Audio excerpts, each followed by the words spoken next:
So someone sent me this email. Hi Sunlight, not quite a full cosplay, but look at that ass. Alright, okay, I wonder what fictional character he's created. He doesn't even say what he's trying to cosplay as. I mean, this is a great start. How are we doing, everyone? You know what we're doing today.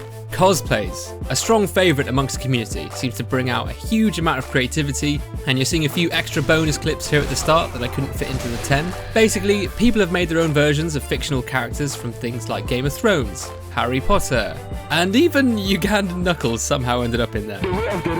Anyway, that's given you a taste. Now we've got some all new cosplays to enjoy from the community. Thanks to everyone who took part. Let's get started.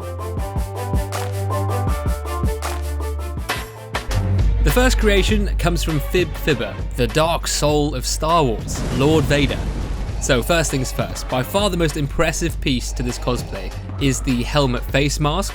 There's no equipment in the game that looks anything like his breathing apparatus. Pyrrha let me know he spent hours in the character creation, manipulating the sliders in order to achieve this effect, and I think it's amazing. You open up a lot more possibilities, as he found out, when your character is hollowed like this. They lose their eyes, and the whole face structure becomes more skeletal. So the gear is the steel soldier helm, black hand armor set for the cape and robes. That name even works great here too, since you could argue Darth Vader is kind of like the black hand of the Emperor. Silver Knight gauntlets and leggings, talisman with the miracle Force equipped. Of course it's the Force, nothing else would be acceptable here. And finally the Ring Knight sword, one of the best weapons to imitate the Sith Lord's red lightsaber. It extends when the flame combo is used and then retracts afterwards. Again, quite similar to a lightsaber weapon. I am your father. Next up, we transition over to Dark Souls 2. Etron is playing as Asgore, one of the final bosses from the game Undertale. Now Undertale is a really popular RPG that came out a few years ago with a top-down perspective. Now the boss he's cosplaying as uses many fire attacks, which is why he's equipped pyromancies like Fire Snake and Fireballs. He's fighting other players in front of a barrier in the Grave of Saints, similar to where the boss fight takes place in Undertale. He's also used prism stones to represent the souls in the fight, and he's wearing the horned helmet and the flying feline boots to match the boss's non-human appearance, as well as the white ring to imitate the white and black boss sprite.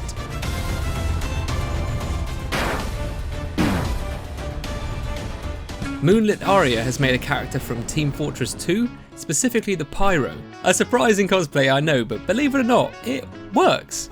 Flash Sweat is a pyromancy that gives you a lot of fire defense. It's used to represent the flame retardant suit that the Pyro wears.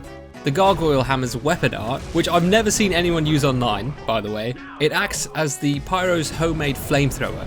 The light crossbow with splintering bolts is supposed to imitate the shotgun, and the hand axe works well for the fire axe. And it isn't used in this footage, but he tells me there's a force miracle to copy the Pyro's compression blast, which can reflect projectiles, similar to how Force can defend against arrows and such.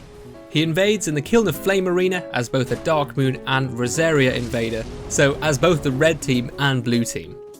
Frankly, it's great to see the Gargoyle Hammer seeing some relevant play, even if it is just for the weapon art.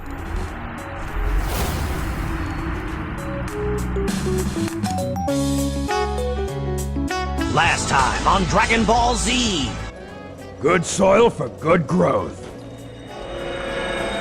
Adam Barker comes in at number 6 with a Dragon Ball Z cosplay, specifically the Elite Saiyan warrior from planet Vegeta called Nappa, I believe.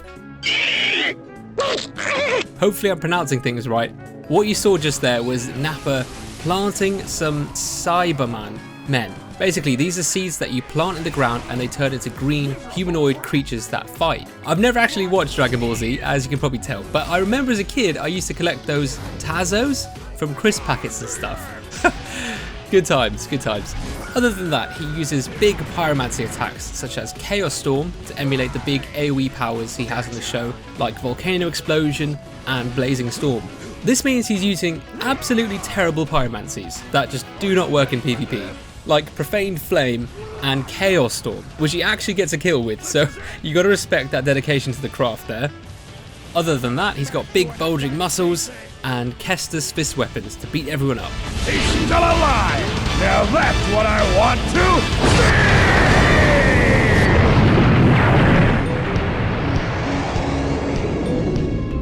Super Furry has gone for a character that I'm guessing isn't too well known. Well, maybe it is, you have to let me know. It is Grand Admiral Thrawn from the Star Wars Rebels animated TV series, which covers the 5 years before A New Hope, as I understand it.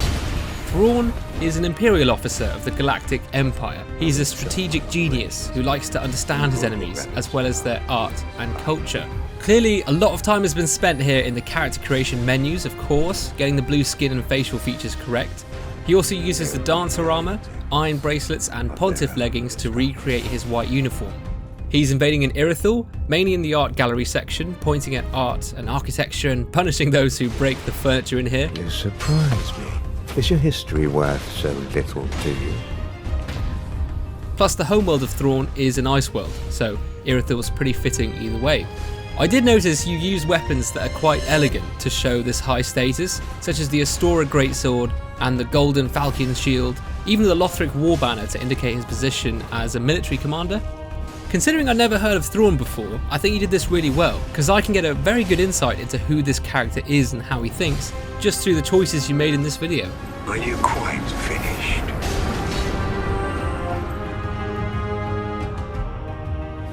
We have a Dark Souls 3 Cowboy Invader from Team Tobanga, drawing inspiration from Clint Eastwood's Western gunslinger character in The Good, the Bad and the Ugly, a classic spaghetti western from 1966.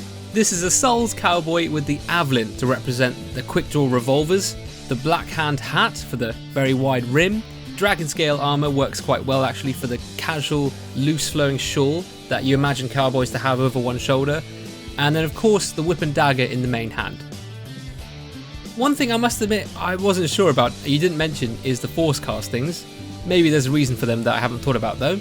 Overall, I think anyone playing against this can kind of get what you're going for, a fantasy Souls cowboy style, which I think is pretty eye-catching.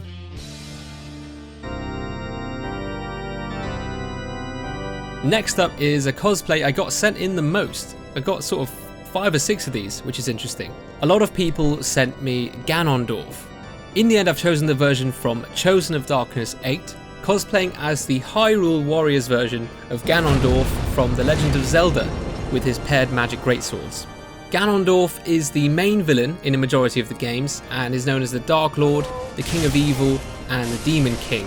And he holds the Triforce of Power, which gives him a huge strength, hence why he's using the very powerful Ring Knight paired greatswords, just as you see him here on top of Ganon's tower. It's actually the Grand Roof Arena, and here he's destroying a light, spells-wielding princess, also known as Zelda. Here we can see him summoning a Moblin, which is a common enemy in the Zelda series, kind of like a mix between a pig and goblin, using spears as their main weapon. Just a bit of bonus fun. Last but not least, he even puts forth an idea for the Wind Waker version of Ganondorf, specifically his transformation into the beast that is Ganon. Basically the ultimate form of the boss. It's an ambitious idea, which I appreciate.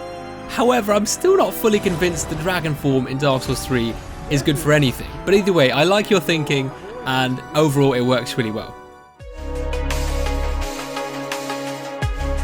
Hopefully we have some Rooster Teeth fans here. Miri-chan has created Pyrrha Nikos from Rooster Teeth's Ruby series, which is a 3D animated show about huntsmen and huntresses in training who have transforming weapons. Each also has a unique power. This one has magnetism, enabling her to throw her weapons and have them return to her, so she's quite a formidable fighter. Weapons and armor used include the Follower Javelin, Partisan, Lothric Straightsword with the Way of a White Corona Miracle, and Sunset Shield. The Sunless Leggings with the Desert Sorceress top give the corset look she has, and then there's Shira's Circlet on the head slot and Desert Sorceress gloves. It's actually kind of amazing how many of her moves and looks can be replicated here in Dark Souls 3, even the shield throw ability returns to her hand. All in all, great cosplay. One that really works in Dark Souls, and the video you put together for it is very concise, very clear, and explaining the choices you made when you put this build together. I'm sorry! I'm sorry! I'm sorry! I'm sorry! I'm sorry! Number 2 is one of the most unique submissions we have for this topic. The Maine has gone into the original Dark Souls 1 on PC and cosplayed as, not him, but an entire freaking dragon. Specifically, the Black Dragon Calamite, one of the last remaining ancient dragons found in the Royal Woods. This was an actual boss fight in the first Souls game. So this whole sequence was created with Cheat Engine. Is it a bird? Is it a plane? No, it's a dragon with 2 Black Knight shields. They do kind of work as wings, and they have the best fire protection in the game, which obviously as a dragon makes sense.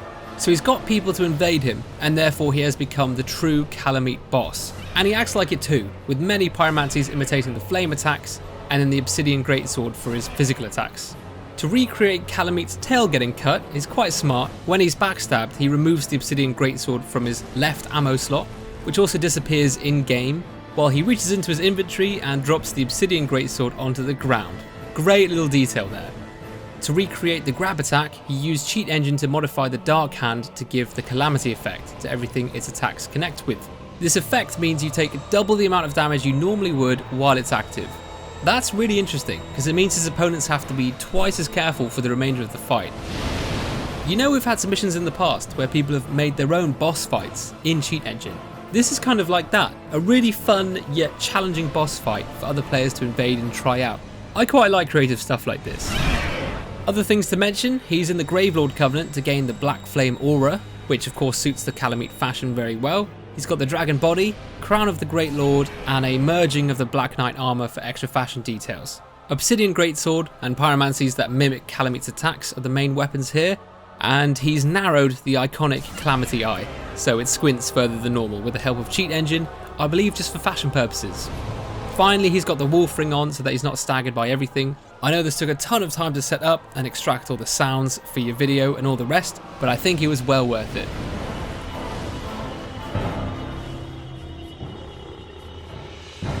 Coming in at number 1 is a submission from White Valeria. Some of you might remember him, he's been on the channel before, a bit of a master here on YouTube when it comes to Souls cosplays. Today we have the main protagonist from the Witcher series, Geralt of Rivia. The Witcher 3 Wild Hunt is the iteration he drew inspiration from, the game of course being an amazing action RPG from 2015. I have actually played and I can highly recommend it. As we know, White Valeria likes to create mini edited masterpieces with his character showcases. So firstly, a cinematic showcase of the character creation, armor and weapons. He said he was influenced by the Bear School attire, so the Ursine armor. There are also a selection of spells shown mimicking the signs Geralt uses within Witcher 3. Then for weapons, we are shown the Claymore and Greatsword of Judgment to represent the steel and silver swords. In the second section, he's tried to recreate scenes from the 2014 E3 Sword of Destiny trailer, followed up by some extremely detailed instructions on how to manipulate the slider values for the character creation to create this exact look. Not only that, but he's taken this monster hunting Witcher into the arena with some spectacular edits. The entire HUD and UI has been disabled, and then he's keyframed his handcrafted Witcher 3 assets and elements to reflect true Witcher 3 gameplay. Like with all these submissions, there's so much more that can be said about them, but we'll leave that now to the comments. Please remember that all the channels featured here can be found in the description, and you should definitely go check out the ones you like. Especially if you're looking to use their builds as inspiration, it's worth checking out their channels to see if they have more in-depth guides on them. With that being said, it's time to reveal the next topic and another top 10 announcement. Dark Souls Remastered is of course coming out in the next week or so, which is exciting. So for those wondering, clips from the remastered version will be accepted into this top 10 series, of course. Basically, any Souls game on any console is featured on this series, apart from Demon's Souls, while Bloodborne submissions have their own separate top 10 series, which has recently restarted if you're interested in that. So for the next topic, we'll do top 10 sorcery kills. We've done Faith, and I think we've done Pyromancy, so it's about time we cover magic. Now I'm not going to say you have to use a pure sorcery build, but I would say it'd be good if at least the final winning blow is a sorcery spell, or at the very least most of the PvP fight you use a majority of interesting spells. I will accept PvE as well. If anyone has some interesting creative ways of using spells to kill bosses, feel free to send it into the email with explanations. Thanks very much for watching and participating as always. Have a good day, I'll see you in the next one.